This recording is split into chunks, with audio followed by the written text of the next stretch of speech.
Mata Atlântica. Originalmente, mais de 1 milhão de quilômetros quadrados. Hoje, cerca de 12%. Uma floresta sob pressão, espremida entre metrópoles. Restam poucos fragmentos florestais. E quando a floresta se vai, além das plantas e bichos, perde-se também água.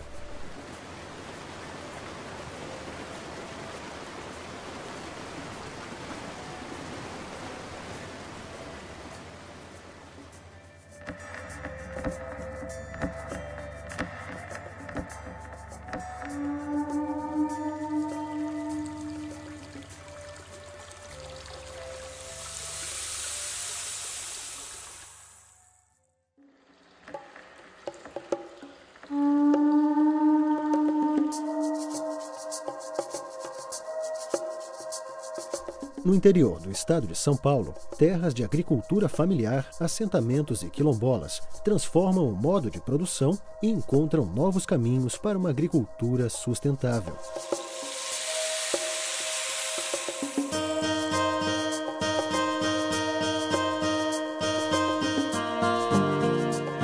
Se você não tiver floresta, você não tem água, né? Não tem água mesmo. Nós temos pouca água. E para implantar a agroecologia, você faz com aquilo que você tem. Eu vejo a vida na terra.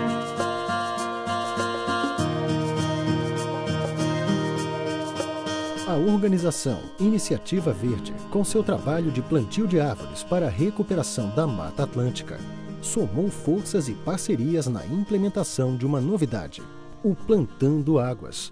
Eu sempre tive vontade de ter uma terra, né, e próximo de uma água, né, e que tivesse bastante árvore. Eu acredito que eu estava observando, na época que a represa costumava baixar, ela não abaixou tanto.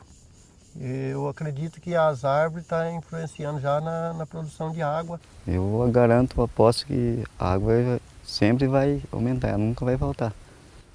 Agora, se não tivesse plantio de árvore, quer dizer que as áreas ia ser tudo degradada, ela não tinha como segurar ali uma nascente firme. Porque a plantação de água é como desse jardim filtrante, né? Você vai tirar a água, vai para ali para o jardim filtrante e essa água você vai usar. Da fossa séptica a mesma coisa. Você vai poder usar a água da fossa séptica, é plantando água. O projeto Plantando Águas, ele trabalha com adequação ambiental em propriedade de agricultura familiar no interior do estado de São Paulo. Por adequação ambiental, a gente está chamando não só cumprir o Código Florestal, plantar árvore na mata ciliar, mas também desenvolver sistemas produtivos sustentáveis, como sistemas agroflorestais, e trabalhar com saneamento através de tecnologias sociais de baixo custo. Esse projeto vem para melhorar essa qualidade desse recurso hídrico que ele tem aqui, tá? Melhorar a qualidade da água e melhorar o volume de água, porque eles possam estar usando esse recurso aí para melhorar a vida deles aqui dentro. Como você pode observar, nós chegamos aqui dentro dessa pequena mata, onde já existe um córrego d'água, né? Um corpo d'água aqui, né? O tempo que nós levamos de onde a gente estava até chegar aqui é muito pouco, então a gente tem uma proteção aqui de 10 ou até menos de 10 metros aqui para esse corpo d'água aqui. Isso daí não garante a sobrevivência desse corpo d'água, é muito pouca mata para proteger ele, muito pouca mata ciliar. O que a gente está fazendo? A gente está aumentando essa mata ciliar, tá?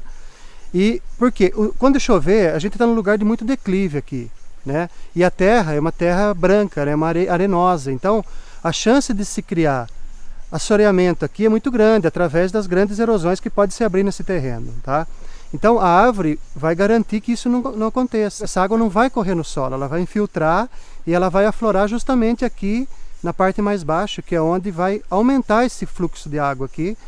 Um dos sistemas que eles usam é esse de plantar uma linha de pioneira e uma linha de não pioneiras.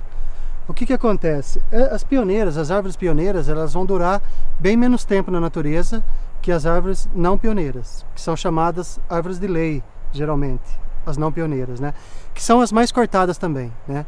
Porque são de madeira mais nobre e por isso que elas demoram mais para crescer também. Então, com o tempo, essas pioneiras aqui, elas desaparecem aqui dessa floresta e ficam só as não pioneiras, que são florestas que vão durar aí centenas de anos aí na natureza. Depois que, nesse meio tempo que implantamos o projeto aqui no sítio, dessas 4.000 mudas, e eles pediram para mim ver se eu convencia outros produtores aqui da bacia a fazer o mesmo né, que nós fizemos aqui, né? E acabou dando certo. Eu cheguei a convencer mais 8 ou 10 propriedades e essas 4.000 se tornaram 40.000 mudas plantadas até 2012.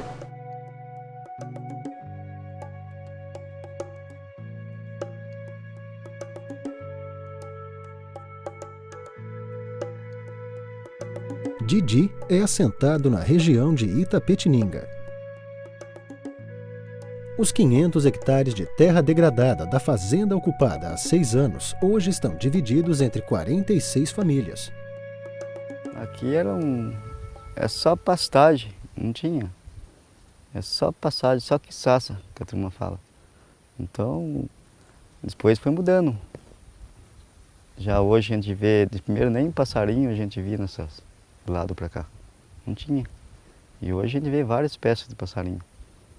Aqueles passarinhos mesmo tucano,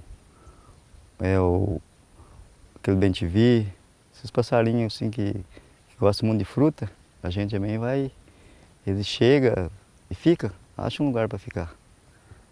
Agora a gente, então, quanto mais a gente produzir e plantar, para dividir com eles também seria. E uma ideia que a gente tem trabalhado com os agricultores é o pomar agroflorestal, né? É uma forma de introduzir os princípios da agrofloresta de uma forma mais suave e mais de fácil compreensão para os agricultores, né? Fortalecer a produção e a diversificação de frutas junto aos agricultores, mas sempre trabalhando no componente da função ecológica, ambiental, vai recuperar o solo, vai melhorar o sistema que é a base de sustentação do agricultor, né? Que é o solo, o equilíbrio ecológico na própria área. O Plantando Águas é desenvolvido nos municípios de São Carlos, Itapetininga, Iperó, Porto Feliz, Salto de Pirapora e Piedade. José Silva lutou pela conquista da terra. Sua família é assentada desde 1998. E foram seus filhos que acreditaram e reverteram o modo convencional de produção. Aqui tem a horta medicinal, tem a horta ali embaixo que a gente vende a produção para a feira, para os projetos do PA e da merenda, e tem outra horta aqui também em cima, mas a gente trabalha no plantio do arroz, do feijão, do milho, da batata, da mandioca, a gente faz tudo um pouco. Eu já fui uma pessoa que foi intoxicada por veneno, né? Com certeza não está nas estatísticas, que você dificilmente vai achar, de fato, quantos são intoxicados hoje no Brasil ou no mundo pelos venenos, né? Então eu fui intoxicada quando eu trabalhei na fazenda. A gente trabalhava bastante com plantio de laranja. Eu fui intoxicada por esses venenos. E quando veio para cá também a gente trabalhava bastante com pimentão e era muito veneno. Eu acho que o movimento, para mim, foi o movimento que me despertou essa questão desse respeito pela terra, né? Então teve um período do movimento, teve um congresso, e nesse congresso saiu os compromissos do MST com a terra e com a vida. Então, partindo de um princípio que a terra é mãe, né? Acho que tem toda uma interação do homem com a natureza, da mulher, né, em si com a natureza. E acho que é você imitar de fato a natureza, né? Acho que produzir de forma orgânica e agroecológica é você imitar a natureza. Mas a mudança principal, eu falo, que aconteceu foi na cabeça do meu pai. Que o pai, ele é meio cabeça dura, então acho que eu já comecei a ver a mudança a partir do momento que comecei a ver que ele estava mudando o pensamento dele, que hoje ele defende nessa questão da agroecologia. Que eu achava que não dava certo, porque você precisa de fazer uma plantação aí que cresce rápido, aí você toca o adubo nela lá, ela cresce, né? E a produção orgânica a gente tem que entender ela, entender a natureza, né? Preparar o solo bem para que as plantas possam desenvolver. Mas hoje eu vejo que vale a pena, né? Porque a gente produz coisa boa para a gente comer e vender também para quem quer comer coisa boa, né? E hoje eu aposto também na agroecologia. Se a gente não faz para mostrar, ninguém acredita, né? Então foi daí que partiu a questão. Aprendi, a primeira lição foi essa, de falar com quem está produzindo e fazendo na prática não é a mesma coisa do que você mostrar de fato como é que funciona. E foi aí que eu aprendi a lição e comecei a fazer. Mas a gente procura, sempre que planta alguma coisa, né? Tá retirando as sementes, guardando para a gente não precisar estar comprando depois, né? Ficar dependente das sementes de fora. E aqui da horta tem um pouco de semente de cenoura, tem o coentro, almeirão, alface, tem os milhos, milho de pipoca, A feijão visibilidade preto, pro assentamento tremoço, e pro movimento social, eu acho que é importante, porque a gente passa a ser visto como algo que vai de fato transformar, né? Transformador.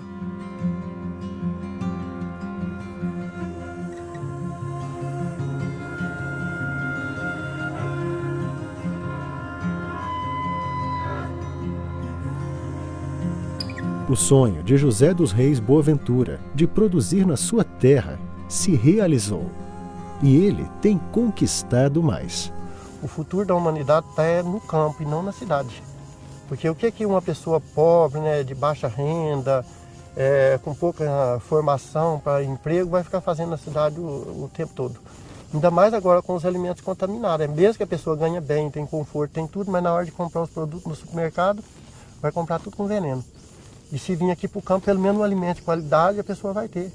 O trabalho, a casa para morar e a liberdade. Porque a humanidade, na verdade, nunca precisou de veneno, adubo químico para sobreviver. Né? Pelo que a gente conhece da história, são 6.000 anos. Né? E só depois da Segunda Guerra Mundial, 1945, que começou a usar veneno na agricultura. Então isso prova que nunca houve a necessidade de usar agrotóxico na agricultura. Né? E todo mundo vivia, né, normalmente. E outra coisa, os maquinários aí também, o agrotóxico, né, veio para as grandes produções, né, monocultura, e que produz não alimento para a humanidade. Né? Produz eucalipto, soja, cana, essas coisas e voltado para exportação. Aqui tem mais de 1.000 árvores que foram plantadas e tem algumas que nasceram sozinhas. Por exemplo, aqui, a que foi plantada mesmo morreu, nesse espaço aqui, mas nasceu essa outra no lugar, que é um pé de embaúba, e olha o tamanho que está. Quando a gente chega com esse tema plantando água, ainda tem soa irônico, né, para o agricultor, porque ele fala, não, eu planto mandioca, eu planto feijão, eu planto fruta, eu planto água, como assim, né? Mas quando a gente leva ele num sistema mais diversificado, mesmo numa beira de mato, alguma coisa, e a gente começa a mostrar aquele solo úmido para ele, né, começa a trazer para ele a explicação do que está acontecendo e envolvendo ele, aí ele começa a entender o porquê do plantando águas, né? Acho que se não fosse essa ideia da agroecologia, da agrofloresta, talvez eu não estaria interessado em continuar na terra.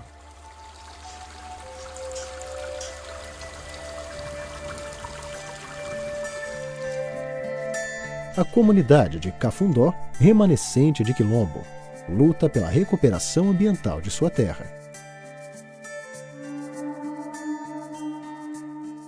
O meu entendimento de ser quilombola é levar a cultura, transmitir um pouco do que eu sei, tanto da forma de respeito, uma forma também de saber levar a cultura, que aqui o Cafundó, um dos pontos fortes aqui é a cultura, né?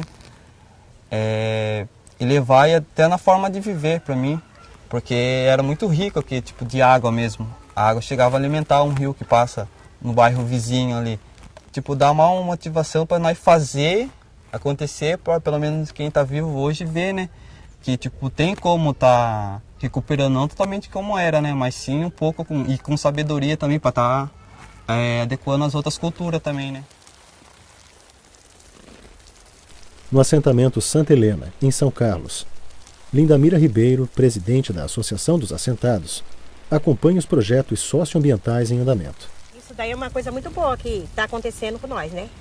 E vai acontecer, eu tenho certeza, porque a gente está interessado na cisterna também, para capturação da água da chuva. E então a gente está muito interessado nisso daí, sobre o negócio das fossas sépticas, que isso daí é por lei mesmo, nós da reforma agrária, assentamento, já há muito tempo é falado que por lei nós temos que fazer principalmente a fossa séptica. E como esse jardim filtrante, que é uma coisa muito boa, que nós nem sabíamos que existia isso. Aí, através desse programa de Plantando Água, que a gente descobriu. Para nós é muito bom. Muito, muito mesmo. Quando chegou esse projeto aqui, que foi falado, eu mesmo gostei, daí já fiz uma reunião com o pessoal, e todo mundo gostou e todo mundo quer esse projeto para a gente estar plantando água.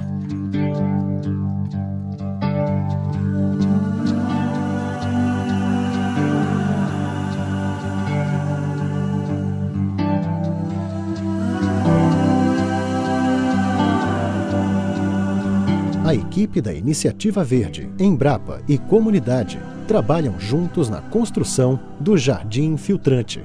O Brasil hoje ele tem aproximadamente 29 milhões de pessoas morando na área rural. Desses 29 milhões de pessoas, quando a gente fala de saneamento básico, água, esgoto, né, ou mesmo coleta de lixo, nós estamos falando de uma população no máximo de 12, 13% que está sendo atendida. O restante não tem. Aí quando a gente fala da fossa séptica biodigestora, é um sistema muito simples, é um biodigestor anaeróbio. O esgoto ele vem para caixas, e essas caixas são fechadas, vedadas. O esgoto fermenta ali dentro dessas caixas. São 3 caixas em sequência. Conforme ele vai passando de uma caixa para outra, ele vai ficando cada vez mais limpo. E quando chega na última caixa, a terceira, ele está tratado, ele não tem odor desagradável. E a gente utiliza esse líquido, que a gente chama, é um biofertilizante, que não é um lodo, é um líquido. Esse líquido tratado a gente pode utilizar no solo como um fertilizante agrícola.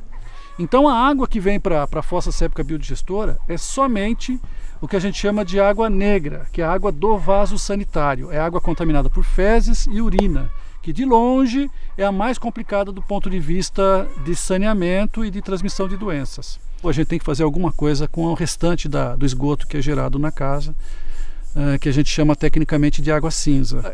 Essa água ela também tem muita gordura, muito óleo, muito resíduo de óleo, gordura, tem muito resto de alimento, muito sólido, cabelo, né, pelos. Então a solução que se pensou, que se colocou, foi a do Jardim Filtrante, que já não é uma tecnologia da Embrapa, é uma tecnologia já relativamente bem difundida em todo o mundo. O que a gente fez foi adaptar a nossa realidade, um sistema, um tamanho relativamente pequeno para uma residência. Então essa água cinza, ela passa por uma caixa de decantação para retirar material mais sólido, né, para decantar no fundo. Depois uma caixa de gordura para retirar excesso de gordura. E aí então essa água, ela vai para um leito que for como se fosse um pequeno lago. Esse esgoto ele entra nesse sistema. Esse sistema ele tem um leito de brita, né? E sobre esse leito de brita, um leito de areia. Na areia são plantadas plantas que a gente chama macrófitas aquáticas, que são plantas que estão acostumadas com brejo. Fazendo esse tipo de sistema, quem olhar por fora vai achar mesmo que é um jardim. A gente tem todas as instruções como montar, tem documentos técnicos.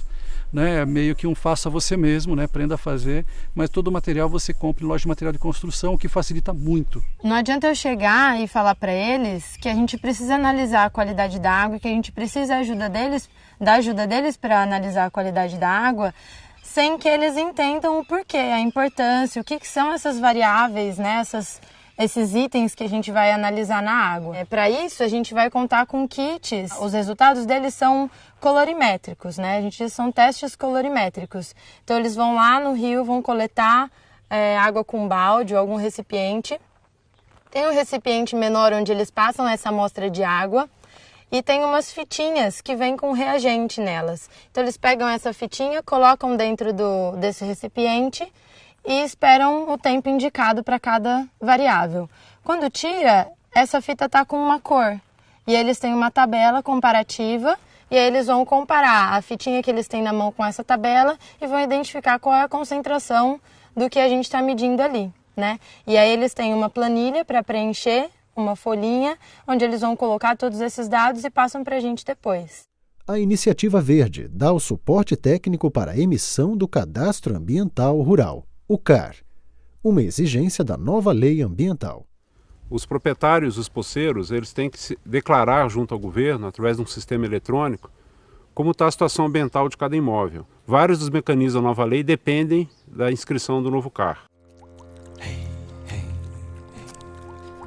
Não é difícil trabalhar sem veneno. Eu acho que é difícil mudar a cabeça das pessoas. Não depende nada da indústria química, né, para a gente tocar a roça da gente. Porque mais do que nos apresentaram durante todo esse tempo, né, na agricultura convencional, na agroecologia a gente vê a interação das espécies, a gente vê que existe a vida na terra.